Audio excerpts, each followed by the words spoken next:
The first matter before the court is State of Maine versus Chuck Schooley, and the matter is Lincoln 24-234. I see counsel are present. I'm assuming you're ready to proceed. We are being streamed live on the web, both by audio and by video. If counsel would identify yourselves by saying your names together with the party you represent, starting with the appellant. Jeremy Pratt on behalf of the appellant, Chuck Schooley. Thank you. And Attorney Pratt, if you're ready to proceed, we'd be happy to hear your argument this morning. Thank you. Good morning. Chief Justice, members of the court, the appellant's jury should have received a specific unanimity instruction. The appellant was charged with one count of gross sexual assault, but the testimony of the alleged victim at trial alluded to numerous instances that could have been used by the jury to support its conviction. The alleged victim testified specifically about 3 matters and alluded to a series of other instances. Without a specific unanimity instruction, there is Your green light is on, so you're asking us to apply the obvious error test to your, so doesn't that mean we have to find that a reasonable probability that the verdict would have been affected by the inclusion of the instruction? Isn't that the right test? That is the correct test. I mean, So why do you think there's a reasonable, it was basically a defense that the child was lying, that she was a fabulist and she made up all these incidents. So when you have an all or nothing defense, why is it a reasonable probability that the jury would be come to a different result if they had been given the instruction? well, I don't think it's necessarily just that we have to come to the conclusion that a different result would have occurred, but that it affects the fairness of the judicial proceedings or the integrity of the judicial proceedings, or it affects substantial rights. This court has said in State versus Reynolds that juries must unanimously find that one specific instance occurred. We would say that there is not, it would affect his individual rights if jurors 1 through 6 thought it was incident number 1, but thought it was reasonable doubt on incident number 2. Well, that would affect rights if that were the case, but why is it the probability that that is the case? Because we simply don't know the answer to whether that was the case or not, and that uncertainty should be enough, as this court has done in the past, to reverse. Well, I'm looking at PABM, where we said a reasonable probability that but for the error claimed, the result of the proceeding would have been different. The verdict would have been different. Yes. As opposed to preserve, where we would talk about the possibility, because it's obvious error, we talk about the probability. But also if it substantially affects an individual's rights, if it affects the integrity of the But if we look at the evidence here, as you recall, that there's a range of dates Yes. implicated, but there are also some specific incidents. There was the one in the vehicle, and the one on the bonfire, and another one in the house. And in each case, it's he said, she said. Yes.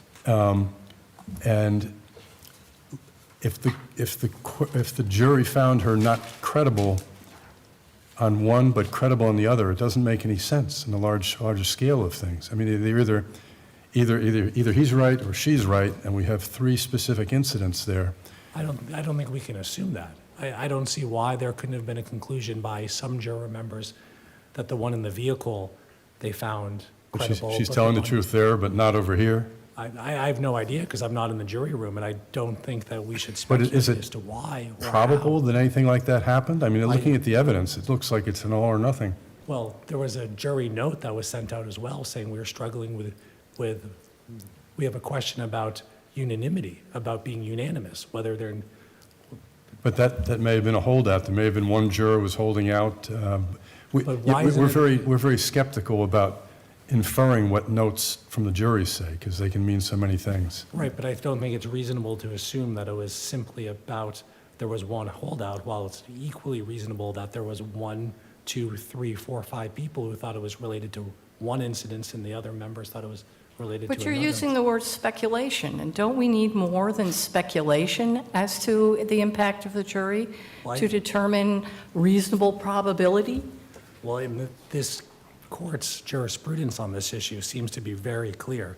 I cited a whole string of cases where this court has said, lacking the unanimity instruction, that when it calls out for it, the cases should be overturned. Are you saying it's a structural error? Yes. Well, no other court in the nation calls it a structural error, does it? Well, I think that your jurisprudence strongly suggests that based on the string of citations since I want to say 2018, that this is something that is an absolute requirement, and if the court fails to do it, it calls into question the integrity of the verdict. But What is your best case to support that?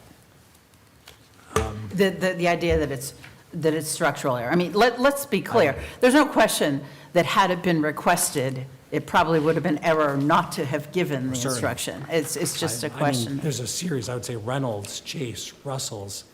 Well, I'm saying, which is your best case for the idea that it's structural error? I don't think any one individually, but I think taken collectively and given the entire path of this court's jurisprudence, that seems to be very strongly noted, very strongly, Well, very in strongly suggested. Fortune, we said, if you request it, you get it. In Russell, we said, ordinarily, your failure to affirmatively request it would cause us to consider whether he waived it.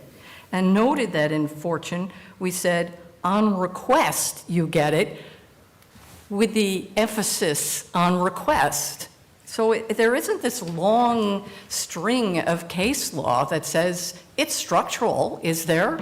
No, I'm not disagreeing with that. What I'm saying is it's, I think, implicated in the cases that if you read them collectively, that seems to be the direction that this court is headed.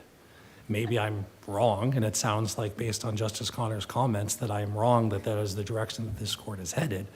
But I would suggest it's at least worth an inquiry of what... Can a defendant waive the unanimity instruction? Oh, certainly. I mean, as They this can, court... they can do an express waiver. It has to be expressed openly.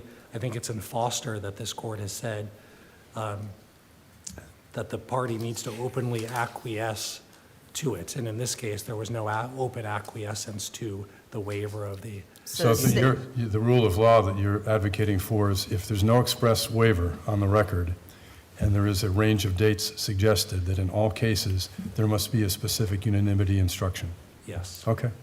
What if, I mean, as we often do see, in this case, there were some very specific events that were testified to. But often, with younger children, there may not be a variety, especially, let's assume there was only one charge, not multiple counts. The testimony is really not much more than it happened a whole lot. It happened regularly, and no specificity, no specifics as to whether it was, We're all tripping on that one.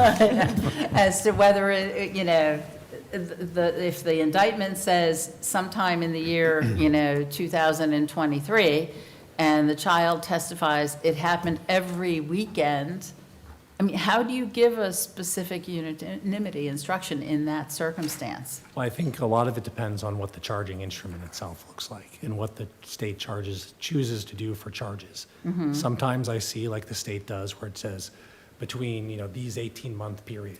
And that's what happened in this case. There was one charge, and it was said between January 1st and July 16. And so I think ideally, the state should have limited its evidence to one specific incident, because the others then don't become relevant. And frankly... But what about the hypothetical where the child says, especially like I say, in a younger child, I can't tell you one specific, I'm telling you this is what happened every weekend. So what I usually see in those instances is the state will choose like 25 counts and just put it every month because the child says it happened approximately every month. So you're then saying you they say- have to charge 25 counts as opposed to one? The state gets to do whatever they want. Okay. But I'm saying in those instances, there would be specific dates that were alluded to. So Except then we give the instruction that the date really isn't an element. it is not an element, but there is at least a connection to, it can anchor it related to actual events that are testified to. So I think there needs to be a connection between the charge itself, what is alleged into it, and what is testified, and there has to be a reasonable connection between the two. So in this case, was a date range as opposed to a specific date. Would it have mattered if it was a specific date? Would then we be saying they had to anchor one event to that?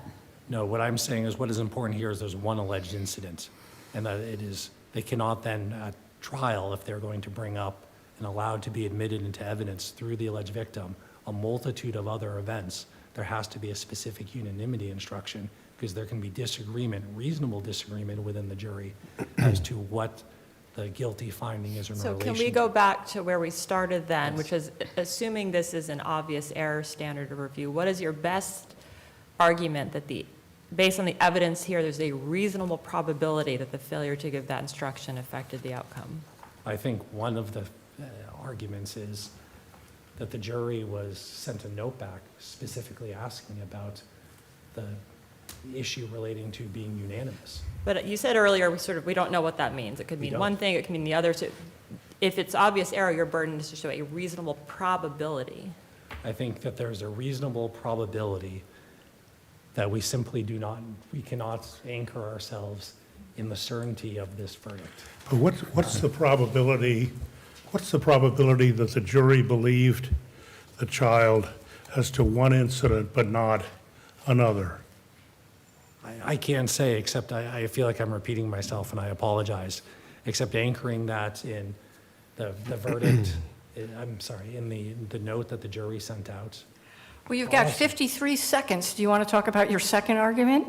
Well, I think it is connected to the first argument, which is when you are limited to a statement, the evidence being that of the alleged victim and the testimony of the defendant, and the state says something, and I'm quoting here on rebuttal, and the state believes the testimony of Mariah yesterday was credible, that we are in an area where the state is clearly vouching for the alleged victim, where it calls into a case where it is he said, she said, literally, and that the state is trying to tip the balance in favor of the state. And what makes it worse is this was during rebuttal, so that the defense never had an opportunity to try to rebut that statement. But again, we're in a situation where there was no objection. That is correct. And But so isn't the standard then whether it was insufficient to draw an objection, nonetheless, did it create a reasonable probability that the error affected the outcome, viewed in the overall context of the trial? given the overall context, which is he said, she said, I think it is reasonable to conclude that. And it's not Of course, just, the court gives the instruction, the closing arguments of counsel are not evidence, it's just that it's their opportunity to present the facts of the case to you, thus under minimizing perhaps an overbroad statement on closing. I mean, there is that instruction there. But It's always given. we believe that this was just one example I gave during their initial closing as well, that there were numerous instances. And we think that not looking at just individually, but in the aggregate, that it is so over the line, that it is obvious that it undermines the validity of the verdict. Seeing the red light Thank on. you. Thank you.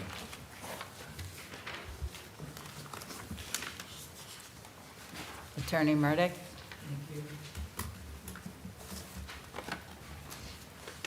May it please the court, good morning, counsel. I reread the briefs that were presented to the court, and I thought that they pretty much addressed all the issues that needed to be addressed here based on your questions to Attorney Pratt. I see that those were read and understood, and I think the court has a pretty good grasp. This is well-worn territory for the court.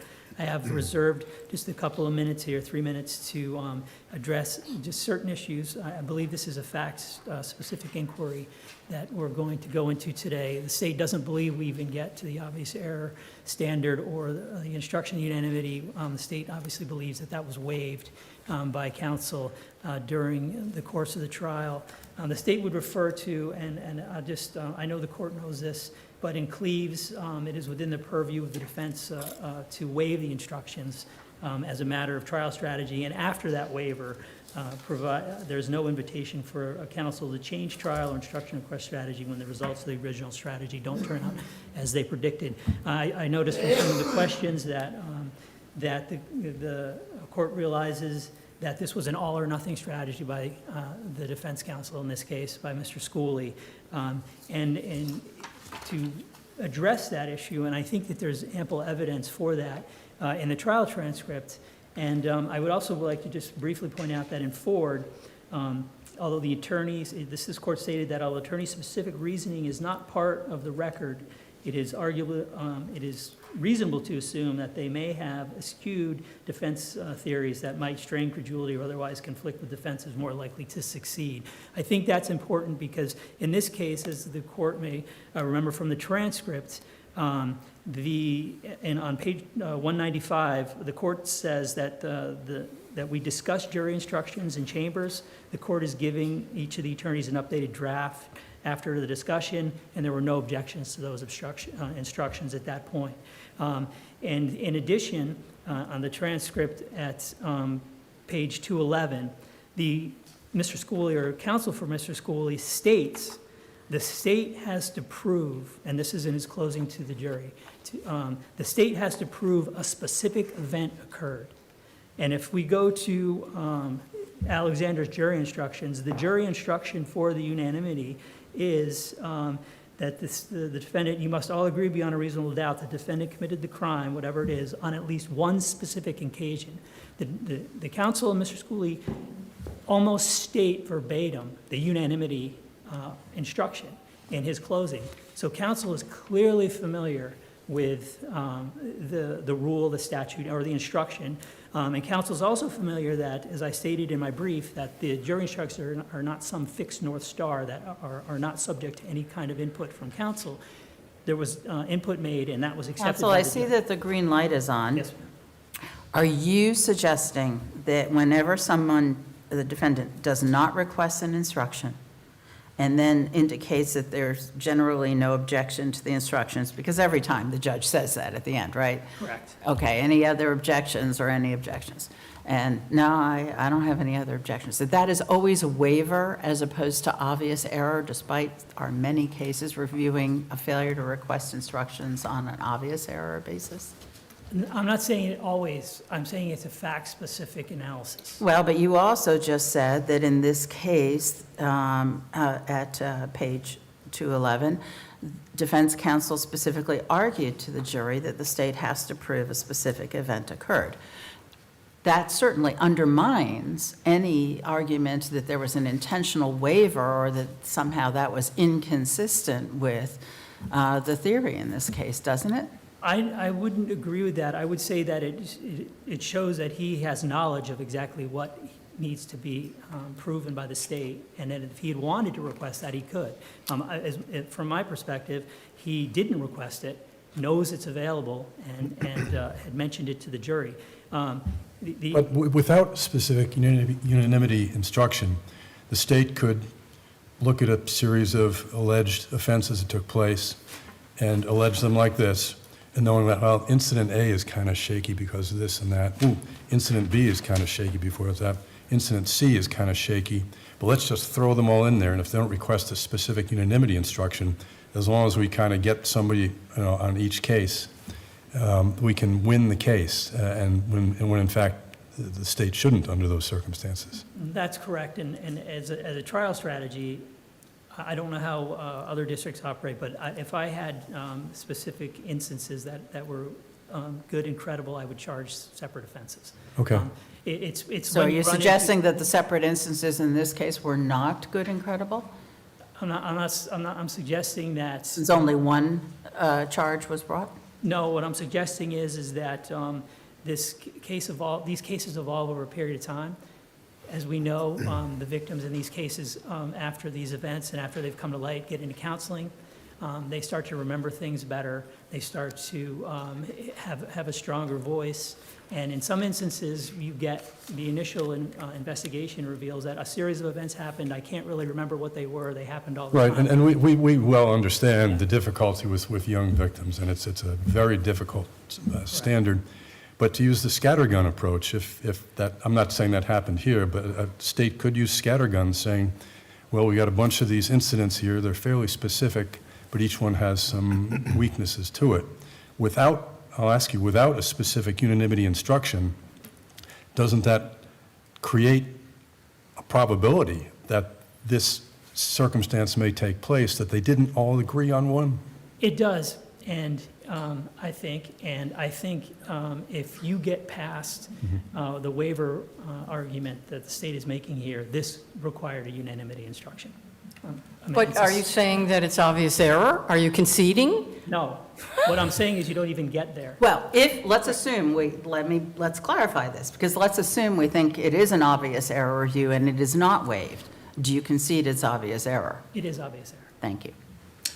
What about this situation, though, just going back to the beginning of your presentation? What here reflects open acquiescence in your view? What tells us there was open acquiescence in terms of not asking for the specific? And I agree, and I know there's been some, in prior arguments before this court, there's been some argument about it doesn't need to be explicitly waived. That obviously makes it fairly easy. In this case, I would argue that we have the statement that the defense counsel made that the state has to prove a specific event occurred, so they're aware of the instruction, or at least aware of what the state has to prove and can ask for the instruction. I also point out in the transcript of 221, counsel stated, when you see the jury instructions, you'll see the test you have to consider, did the state prove the charge, which is based upon the evidence. And then if you read the rest of the closing, you'll see that this was an all or nothing. Counsel, can I interrupt for a second? I just want to clarify. Did I hear you say a moment ago that this is obvious error, or are you Yes. saying it's error, but it doesn't meet the standard of the obvious error test? Well, what I said is, if you get it, and I want to be clear, the state's saying that this was waived, so you don't. Understood, Yeah. but We if it's understand. not So you don't. waived, you're saying there's a reasonable probability that the verdict would be different. And they should, if this is an error, not to have given the specific Yeah, I don't think we unanimity. can speculate as to how, if the verdict would have been different. Then you're saying it's not obvious error. I mean, a minute ago, you said it Yes. was. So, yeah, no, What we're trying to understand is if your waiver argument fails, do you have a fallback position? Are you conceding, is what we're trying to find out. We know you're not conceding that it's I'm obvious not error conceding review. correct, right. But if this is a case that the state would say that if I don't think there's a backup, really. I think the way that this was charged, the way that evidence was presented, and the way the trial went, that it needed a unanimity. Counsel, are you saying that, let me ask you this, is the all or nothing defense always inconsistent with an event certainty defense or a specific event defense? Not always. I mean, because I'm looking at the charge that the judge gave here, and he says the question is whether the crime was committed, not when it happened, and that must be the principal focus of your inquiry. However, you may consider any evidence of uncertainty as to the dates of the alleged crime in judging whether to believe witnesses or their ability to recall events. It seems to me that there's sort of a blending of those two strands there. As far as the two strands, as far as, I'm sorry. Well, the all or nothing defense versus a defense as to a specific event having occurred. Right. And again, I think the inquiry is, I'm going to sound like I'm repeating myself now, but I believe it is fact-specific. And in this case, I believe if you read the entire, and take this in the context of the entire trial, which sometimes we don't, we pull certain things out and it seems odd or out of place. But in the context of the trial and in the closing argument and what was stressed, it was, Mr. Schooley definitely stressed, the attorney definitely stressed that this conduct never occurred. He didn't need a unanimity instruction because it didn't happen. So I guess I'm still trying to understand your position then. Do you agree that if the instruction had been given, there's a reasonable probability of a different outcome, or you don't agree with that? No. Okay, so you're not conceding obvious error. No, not in that sense. Well, you're flipping back and forth. I know I am, well, because I agree that the way this is charged, it was ripe for unanimity instruction. It was error, perhaps, but not obvious error? Correct. So- I don't, I know, yeah, I mean, I know that's a probability that the verdict would have been different. The state Can I believes- just, in the time you have left, just ask you, as you know, we get a fair amount of cases involving prosecution's closing argument and perhaps going over the line. Mr. Pratt makes the point that, when I say I mean Mr. Pratt believes that occurred here, that the state went over the line. But this is an all-or-nothing case, so credibility was very important to this trial. And as you know, the statement that is the main event here is, and I quote, "And the state believes that the testimony of the victim yesterday was credible, period." And as you know, Rule 3.4 of the Rules of Professional Conduct say, "A lawyer shall not, in a trial, allude to or state a personal opinion as to the credibility of a witness." So it seems like that statement is kind of the poster child for that particular rule there. And in your brief, you say, well, perhaps they were ill-chosen words. That's correct, and I believe that that was in the rebuttal. Yes. Part of the closing, and there is I know this court grants some leniency to prosecutors in the rebuttal phase of the closing. There's no rule about leniency to prosecutors in the rebuttal Well, phase. there's It's a just little that you more. may be able to rebut something that was said. I can't remember the case offhand, but But you seem to be saying these words are okay, they're ill-chosen. The state believes the testimony of the witness was credible. Isn't your better argument to say that in the overall scheme of things, it didn't make a difference, as opposed to these words? I'll ask you point blank, do you acknowledge that those words seem to fit the four corners of the rule of prohibition? I will admit that they were ill-chosen. I will state that in the closing, the defense, or the counsel, Mr. Schooley, stated that the officer was interviewed by police and they found her credible. I was kind of responding to that. Also, in the heat of the moment, responding to, there was the victim was pretty bashed as far as her credibility, and sometimes in the heat of the moment you make those mistakes. I could definitely do better, and would, but in the context of the entire trial, and I believe I stated in my brief, when you pull these things out, they seem more. Well, do you think there's a difference between a prosecutor saying, I think she's credible, as opposed to the state concludes that she was credible, because otherwise you wouldn't be there? Well, and I think that's kind of obvious. The state obviously finds her credible, but I also think that when I refer to the state, and I know that this is in case law, there's a state writ large. This was, as I stated, it was referenced in the closing of the defense counsel that the officer found her credible, the state found her credible, as in that sense. I don't think I said I found her credible. I know we can't cloak, and I'm not trying to make an excuse here. I admitted they were ill-chosen words. Vouching is vouching, it seems to me. It doesn't matter if somebody expresses a personal opinion about the credibility of a witness, whether it's on behalf of the state or an individual, isn't that still vouching either way? Yeah, yes.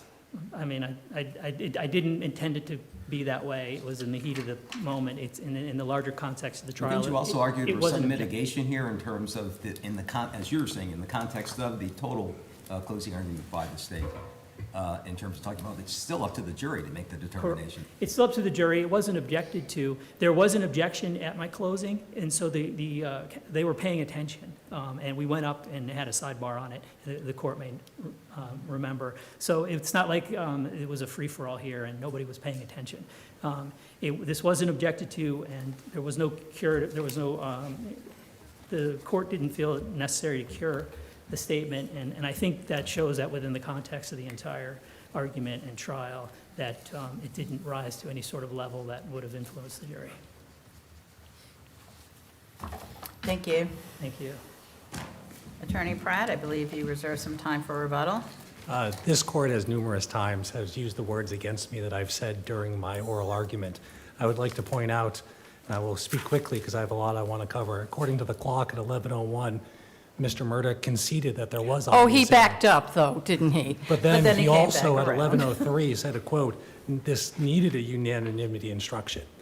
So Mr. Murdoch was present at the trial. I was not present at the trial. We have a cold transcript here. And Mr. Murdoch himself says this case needed a unanimity Well, there's instruction. error, and then there's obvious error, And right? at one point, he thought it was so obvious that he conceded before this highest court at 11:01 that there was obvious And he error. backed off. I would also, because I'm a glutton for punishment, would like to readdress the idea of a structural, because I just can't, in State versus Reynolds, and I'm quoting now exactly, when separate but similar instances are the evidence supporting a single charge, the jury must, and I emphasize must, unanimously find that one specific incident occurred. If the jury must find that one specific incident occurred and the jury did not, that to me suggests a structural basis. Well, for what that. about Miller, that said there was no obvious error, because even if Miller had preserved any challenge to the specific unanimity, the evidence is explicit and straightforward. Either the juries believed Miller had sexually assaulted his daughter, or they did not. Well, there's clearly a tension between the two cases that hopefully this court will resolve, but I think that the direction of the jurisprudence and logic, from our perspective, the appellant writ large believes that it should be a firm, hard line that unanimity instruction needs to occur in cases such as this. Thank you. Thank you. Thank you, counsel, for this interesting argument. We will be taking the matter under advisement and issuing a written decision in due course, as is our usual practice. And with that, we will be in recess on this matter. All rise.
And good morning, you can be seated.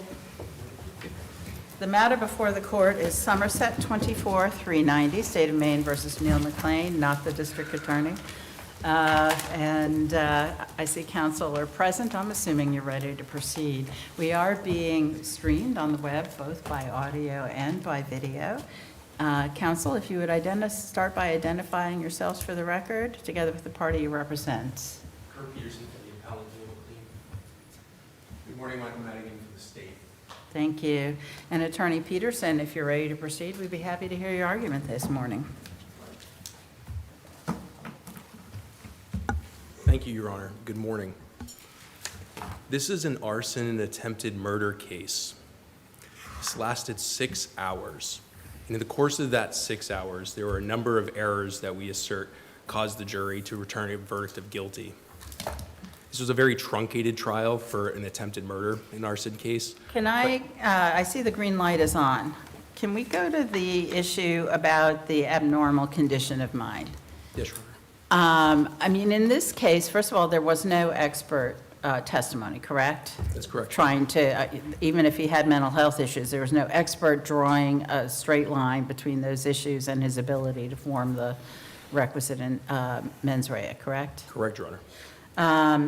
Is expert testimony required? Your Honor, reviewing the state's brief, I believe that this court has held that testimony of laypersons cannot be deemed evidence legally sufficient to raise a reasonable doubt that on a particular occasion that issue defendant acted intentionally or knowingly, or that when without evidence tending to show some impairment of the defendant's cognitive or volitional faculties, which seems to indicate that expert testimony would be relevant. But in this is a case where even though there was not an expert witness, there is much evidence, not just from the defendant, but from the defendant's wife, from all of the investigators that show up on the Don't we scene. have to look at the evidence as of the time that the crime is being committed to try to make a determination as to whether or not there's been some effect on the cognitive or volitional faculties? Yes, Your Honor, that is the relevant So a lot time of the period. information in this case is sort of Katie bar the door with respect to what the officers were saying about him, or in some respects even what he may have said to his wife. Well, Would you agree? I would agree, but there is also evidence that at the time where officers responded to this scene, that they arrived and saw a person with their pants on around their ankles. Officers testified that this was a person who was not coherent. And if you review the body camera footage, which was submitted in evidence in total to the jury, this is clearly a person who is not well, and not just well in a sense of suicidality or depression. This clearly, from what investigators were saying about this man to what Filomeno was saying about Neil, and what Neil was testifying about what he was experiencing, was somebody whose faculties were impaired. But in this case, Counsel, there's we're- no question that he intentionally did it, right? It's a question of why he did it. There's no question. I mean, that was the defense in this case. That was the defense in this case, Your Honor. The defense counsel did not. This was not a whodunit. This was a case where this defense counsel. But it also was not just not a whodunit. It was not a I didn't mean to do it. It was I did it. I meant to do it. And let's fight about why. Yes, defense counsel argued at closing that he set this fire, but not with the intent to harm anyone else or to harm anyone else's property. but to Isn't kill that a himself. question about the fact of why he did it as opposed to whether he had the ability to form the proper mens rea? Yes, Your Honor. That's correct, and that's where the abnormal condition of the mind defense would have been consistent with the trial strategy that the defense was trying to pose. But again, there were no expert witnesses. Counsel, were 15101s done here? Yes, Your Honor. So there was a 15101 evaluation specifically on the abnormal condition of mind defense? There was a 15101 done on competency initially. I believe it was done at arraignment. And then subsequently, when new counsel got involved, there was a competency hearing, and it might have just been an OMC and other mental condition. I'll have to look back in the docket record to confirm whether there was done one on abnormal condition of the mind, but there was a couple of different evaluations that were taking place. So his mental status was evaluated by an expert? By the State Forensic By the Service, state Your Honor? forensic- And did the defense counsel have access to that? Yes, defense counsel has, well, in my experience, defense counsel has access to that, Your Honor, yes. Why wouldn't defense counsel have put that into evidence? It's a good question, Your Honor, and the docket record doesn't confirm it Might from be my because it review. doesn't raise a doubt about his intent. Perhaps, Your Honor, but I'm not sure. But looking at the docket record, there's also no finding of competency or any type of resolution on that question that was done in the evaluation. Let me ask you this. Does an attempt at suicide, in and of itself, no other evidence, is that indicative of an abnormal condition of the mind that prevents or affects cognitive and volitional faculties? I think suicidality alone does not equate to that. I think, but I believe there So is. was the issue generated here as to whether or not there was an abnormal condition of the mind if there's no other evidence that relates to the time that the crime was being committed? That would suggest that he didn't have the ability to form the applicable amends rea. Yes, Your Honor. I believe there was other evidence separate from suicidality. And what was it? Which was officers saying that this was a person who was not with it or But I was. still go back to that's after the crime's been committed. Well, this is immediately after the crime has been committed, that officers take a little bit of time to get on the scene, but it's not hours after or the next day or when he's hospitalized as Dorothea Dix. I mean, this is happening very short in time. But I appreciate that, Your Honor. And I also think this is probably not my strongest argument. I think my stronger arguments lie in Berger and lie in the issues related to Philomena's testimony, where Philomena's testimony is a very important part of this case. And during her testimony, there are three things that happened that, in the appellant's view, was error. Twice, the state's attorney was allowed to refresh Philomena's recollection when the state did not establish that her memory had any fault. Well, there may have been error at the first time, that there was an attempt to refresh her recollection to the extent that there's some suggestion that she wasn't having a problem recollecting. But in that circumstance, ultimately the testimony she gave was not harmful. She stuck to the same answer, did she not? Well, no, Your Honor. I mean, on the second. Well, I'm talking the first. The first. Well, ultimately, they impeached her with the statement and got it in a different way anyway. Well, Your Honor, I was thinking about it. It's difficult for the court to, when somebody's memory has been refreshed in that way, it was meant to be impeachment. It was not meant to be refreshing recollection. But that's how the state's attorney got Philomena to admit or to explain something that they wanted her to explain. And that's a problematic because after that happens, when Philomena kind of concedes something that's in a report based on what the state's attorney is showing her, she just kind of falls in line with whatever the state's attorney is saying. So it does kind of impact her testimony throughout. It does, but I mean, let's assume that it was error in the sense that she didn't really have a lack of memory, the sufficient foundation to do a refreshing of the memory the first time, in the first string, let's call it. But eventually, they got it in by impeachment. Doesn't that make it harmless at that point? Even if we say, yeah, there really wasn't impeachment, I mean, it really wasn't a lack of recollection. Since they were able to get it in as impeaching, I don't understand how that's not harmless. And you haven't raised an error, said that it was error to do it as impeachment material. No, I have not raised that, Your Honor. I do not think it's harmless. I don't think that it's highly probable that it didn't affect the jury's verdict, that because of the way in which they refreshed Philomena's recollection, she ended up testifying inconsistent with her previous testimony to admit that Mr. MacLean had said he had done this to try and hurt other people. But didn't he tell the investigator that? In other words, even putting aside her testimony, there was evidence that he told the investigator that he wanted to kill himself, but he also intended to kill his wife, and he knew there were other people in the building and wanted to kill them as well. I mean, that comes in through his own words to the investigator as opposed to Philomena. So even if there was a lot of error in the way this was admitted, why isn't it harmless in light of his words to the investigator? I think this is where it goes back, Your Honor, I believe this is where it goes back to the difference between Philomena's mental state when this was happening and Mr. MacLean's.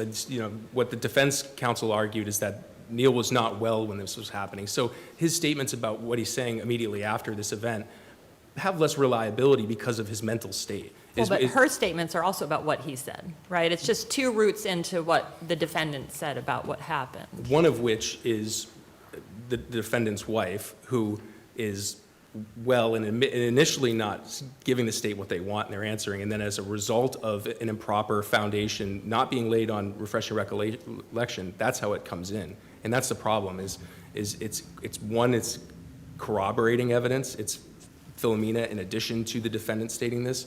So again, and I think the jury is being told by defense counsel, which I think is a fair point, that Neil is not well, and any statements he's making, whether they're empty, whether he knows what he's saying, is a serious issue in this case. Can I go to the second instance of refreshing?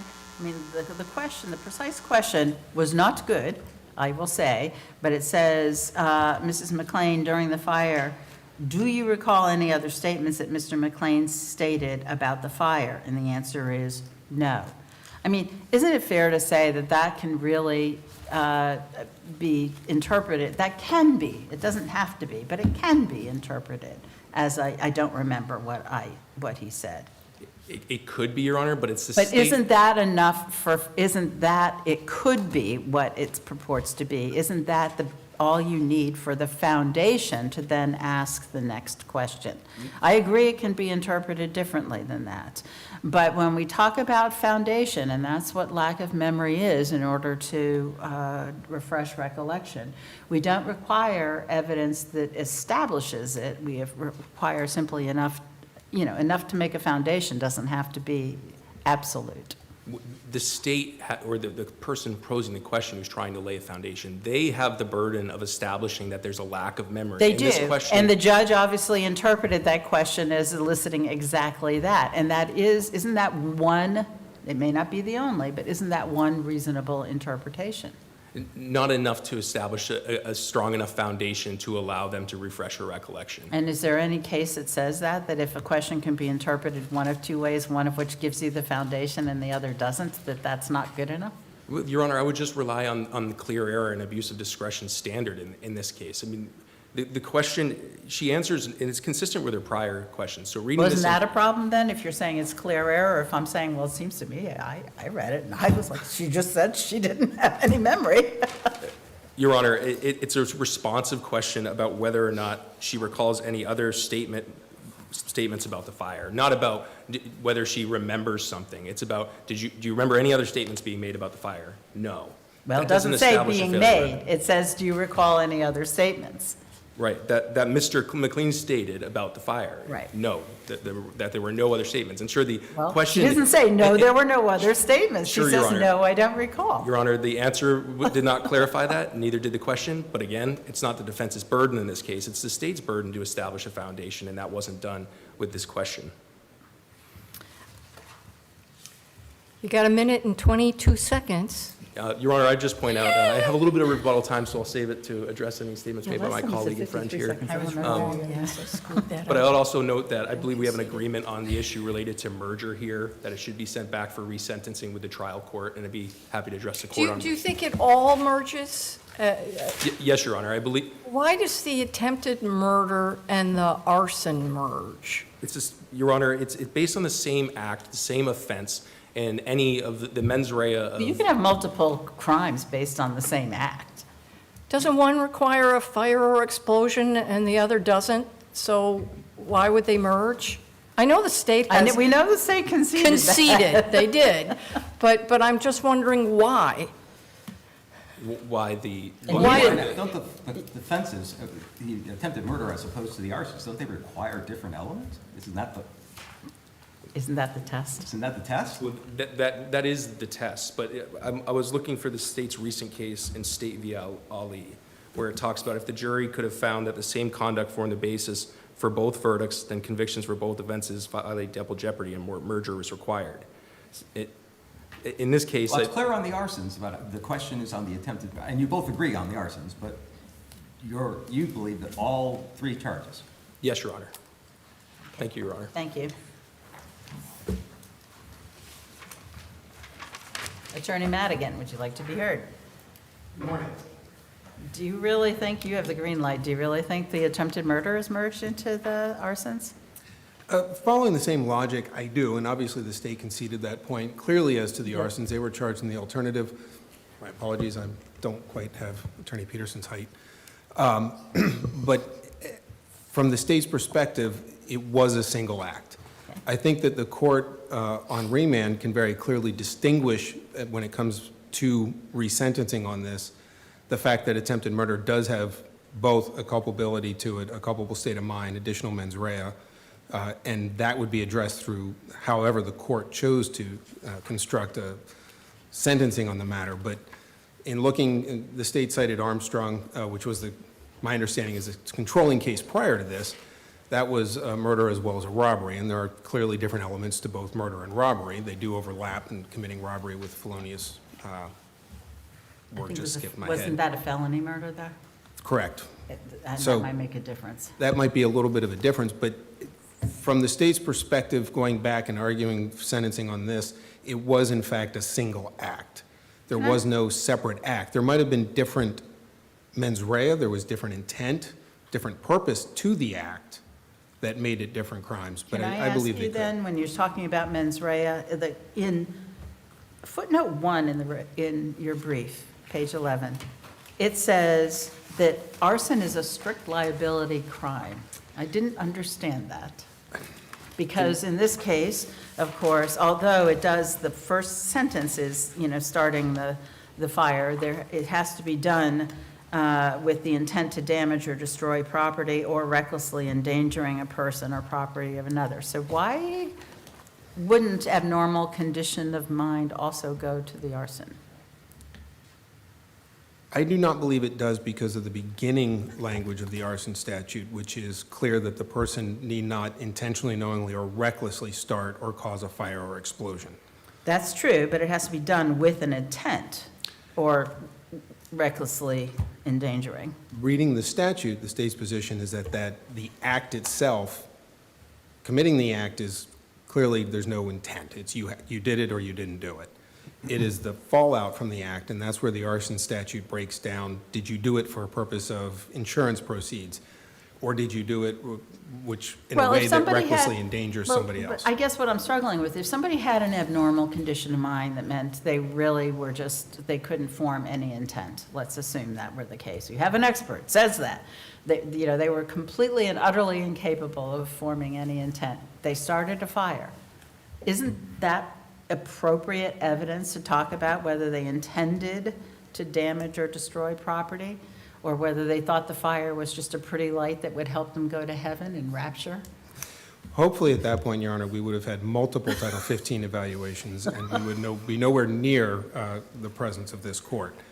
But I will make the example of somebody starting a fire in a residence.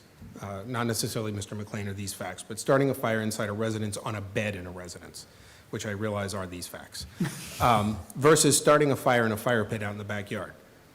Both of them are intentional. The person intends to start a fire.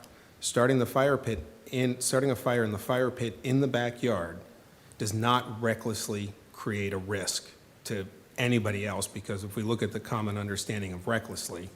Is it an element of the offense, though? It does have to become an element of the offense. And doesn't Section 34 of the code say that a culpable state of mind applies to each element of the offense?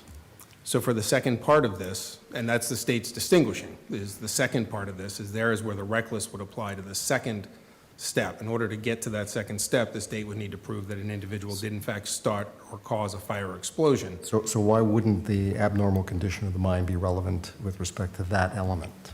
In respect to the second step, Yeah. But even the I will first step, concede that it could.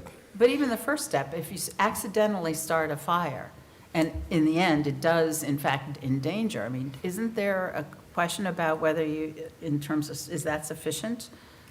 If you accidentally start the fire? Well, that's where I would distinguish between, in looking at those circumstances, distinguish between what we call a strict liability crime, which is statutory, there's no mens rea identified, versus general intent or specific intent. I believe arson falls under the general intent because it has to be a voluntary act. We'd be moving towards, that's where the We have a accident. 1967 or something like that case saying something to that effect. I will defer to the court on that one, but essentially, yes, looking at general intent versus specific intent. Obviously, we're looking for a general intent across the board, whether or not the statute has specific, intentionally, knowingly, recklessly, or criminal negligence identified. Well, did I misread the transcript, or didn't at one point defense counsel at trial basically concede that intent with respect to the arson is clear?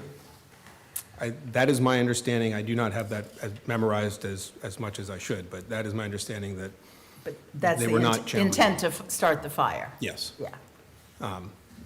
But again, it goes to the general intent versus a specific intent. Circling back, I do believe that it would be appropriate to merge these for sentencing. At least that was what the information as outlined in Armstrong would lead the state to say. It was a single act going forward. I do not believe, looking at the next issues, the court's obviously aware of the state's position. There was no sua sponte requirement that the bench issue a abnormal condition of mind. I think the evidence failed to establish that on any legal basis. Well, what else do you believe we should be focusing on in that context? Opposing counsel is suggesting that we're looking at everything that happened after the decision was made to start the fire, that we're going into what the officers observed and what they had to say and their assessment as to what his condition was. Where do we draw the line in terms of trying to figure out whether or not there was an abnormal condition of the mind that was affecting his ability to, his volitional and his cognitive abilities? I think the line is drawn throughout the course of this trial, and that the evidence that was in fact presented at trial, which is what we rely on, the jury is required to make their decision based on, and the court overseeing the trial is required to rule on throughout the proceedings, did not rise to the level that would warrant or allow an abnormal condition of mind instruction. Then I think we need to say defense counsel, in this case, had the tools, they had the information available. They made a tactical decision in this case.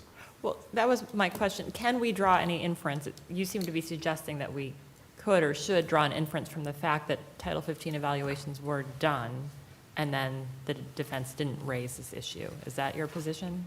I don't believe it's an inference, Your Honor. I believe it's actually how this played out. Those evaluations were done. The docket record makes it clear that those were done and they were made available. Historically, well, I'll say the words I'm afraid to say. If we look at a matter in a post-conviction review for ineffective assistance of counsel, we start on the assumption that counsel was qualified and capable to perform their assigned role, whatever, in this case, criminal defense. So I think that carries through, and we don't look back. We say that the line here is that the trial happened, the attorneys So introduced... is it a waiver of an abnormal condition of mind instruction? I hate to bring a legal term in here, but as a tactical decision not to bring something doesn't necessarily make it a waiver, but they chose not to proceed down that line. For whatever reasons, can't look into their mind or give a good explanation as to why they made that decision, but they had the information and they made the decision. I guess my question is just for purposes of our review, you're not pressing a waiver argument, you're comfortable with us reviewing that decision under an obvious error standard, is that correct? Absolutely, absolutely. I don't believe that would, essentially, I'm afraid of saying something that would allow this court to then come back at me and say, well, anytime something's not mentioned, do we actually have to now treat it as a waiver for purposes of appeal issues? I do not believe that is accurate. I believe that if it's not preserved, then it has to be an obvious error. In this case, it's not an obvious error based on the testimony that was presented and the evidence that was received by the court. Do you think it's even error? I do not. I do not believe there was error here. The case law made it abundantly clear that the testimony that was presented does not. Do you think you have to have an expert? In order to get to a normal condition of mind, I do. Case law seems to establish that quite clearly. Go to the refreshing recollection, especially that first interchange as opposed to the final one. Refreshing recollection is one of the least flushed out rules of procedure that I was able to find in preparing for this case. It does simply come down to, does the witness on the stand say they don't remember something, and is there something therefore that they should remember? I believe that there are different forms of doing that. There are better forms. I will not say that this was the best practice in how this came about, but If we said that with regard to the first, I'm calling it the first interchange as opposed to the second one, that there really did not establish a lack of memory as to what the witness was being asked about. In fact, what the witness did was simply deny making the statement. Where do we do with that? Well, I think, again, we need to look at the totality of the entire interactions with this particular witness, because it did translate from not remembering, did the memory need to be refreshed, and then the court obviously got involved in determining that that's what I heard her say, was she doesn't remember, whether we use the term recall or remember. I think that was the second one, wasn't it? Yes, but Okay. the court below was very cognizant of what was going on, and the appropriate objections were made. This was discussed. Was it, again, the best foundation laid? No, but the simplest and most straightforward foundation was, do you remember blank? And the answer, when the answer is no, that is the foundation for refreshing somebody's memory. Obviously, counsel has to have some basis to refresh their memory. You can't be asking questions that are irrelevant or completely unrelated, but nonetheless, counsel did ask the question. Form very might well have been better. The court below addressed these issues, and if I recall, I believe the court remembered very clearly and said, I find that, in fact, she does not remember. Now, and again, from the state's perspective on this, being very deferential to the trial court, this witness was perceived as hostile, and that's obviously the last issue here, is referring to the witness as hostile. But this was a difficult witness. Well, but here's the exchange. Do you remember speaking with an investigator that asked you questions about what happened on that night? No. I saw him at the hospital the next day. Do you remember speaking with an investigator then? Yes. He told me what happened. You agree so far, no failure of memory? I don't. I think the first question was no, she didn't remember speaking to an investigator the night before. But Well- that might just mean she That's didn't not do what it. That's not what the question was. The question was, do you remember speaking with an investigator that asked you questions about what happened on that night? On that night, and the response was no. No, I saw him at the hospital the next day. And that's where, again, the form of question, so she clearly did not remember something the prosecutor, the state's attorney. Well, she clearly said, no, that's not when I spoke to him. I spoke to him the next day. But as we flush that out, and again, I will absolutely concede this could have been clearer and cleaner, she was recalling one but not the other. So that's a situation where the attorney asking more clarifying questions as opposed to broader questions would have been a cleaner way to introduce this, or to get to the point that she was not able to recall and therefore seeking to refresh her memory. Do you remember saying something different to him than what you've stated here today? No. He's the one who told me how or what happened.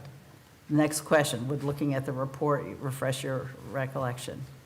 I understand. Okay. Yes, I wish I could sit here and say that this was a textbook presentation. It was not. But they got there on inconsistent statement anyway. That's what it evolved Prior into. inconsistent. And anytime we're dealing with a witness on the stand, I know that every attorney likes to believe that they know exactly what the answer is going to be, and every attorney who presumes that finds themselves at a loss when the answer is different, or the witness on the stand doesn't remember. Very often, 2 days beforehand, the witness answers every question very clearly, and on the stand they don't remember, and you're stuck with, how do I get you to remember? And then that turns into impeachment. And in this case, that is exactly what happened. But again, from the state's perspective in this, the trial judge was there and integral to this whole process, making rulings throughout this process, was hearing the witness, was seeing the witness, hearing the questions, seeing the questions. And this wasn't an issue that was simply overlooked down below. It was clearly addressed, and I do not believe that the court's decisions on this rose to the level of obvious error. At the end of the day, as the court pointed out, some of the witnesses' testimony actually was far more beneficial to the defendant than to what the state was attempting to elicit. Thank you. Thank you. Attorney Peterson, you reserve some time for rebuttal. Yes, Your Honor. Can I go back to the abnormal condition of the mind? Let me ask you this. Even if it's generated under an obvious error review, Isn't it subsumed or essentially taken care of by the instructions that were given in this case, that the state must prove that the intent or the recklessness, count one, count two, it was done separately, beyond a reasonable doubt, that the burden of proof is always on the state, that they must prove beyond a reasonable doubt they started the fire with the intent to damage or destroy. I mean, all of those instructions were given, although I understand that Section 38 says that an abnormal condition may raise a reasonable doubt as the existence of a culpable state of mind isn't an instruction that the state is required, and the burden is always on the state to prove that he acted with the requisite state of mind. Doesn't it really cover that? Under an obvious error standard, at least. I don't believe so under an obvious error standard, Your Honor. And as I indicated in my brief, I think this allowed the state's attorney to get up on closing argument and tell the jury, you can't excuse his behavior because they haven't raised an insanity or an abnormal condition of the mind defense. So there's no excuse you can't consider his mental health in order to excuse his behavior or as a defense. So I think that's a pretty powerful point in that closing argument, which was allowed to happen because defense counsel didn't have a jury instruction to tell the jury that to talk about the negation of mens rea on abnormal condition of the mind, which there was not a Title 15 done on. There was a Title 15 done on competency, insanity, and OMC.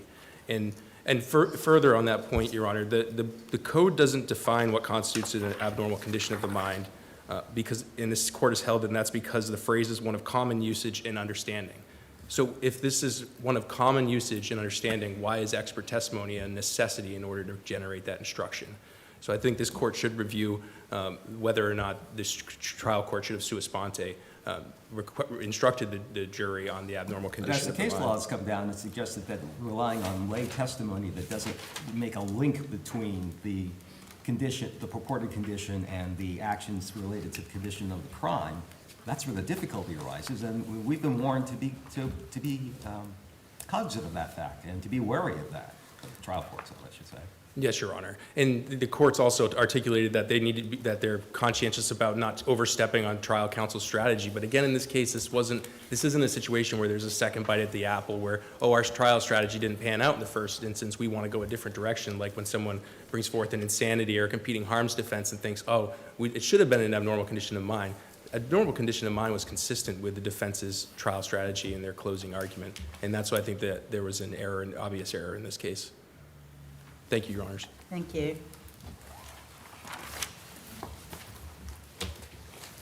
Thank you, counsel, for your arguments here this morning. And as is our usual practice, we will be taking the matter under advisement and issuing a written decision in due course. With that, I believe we are in recess for the morning.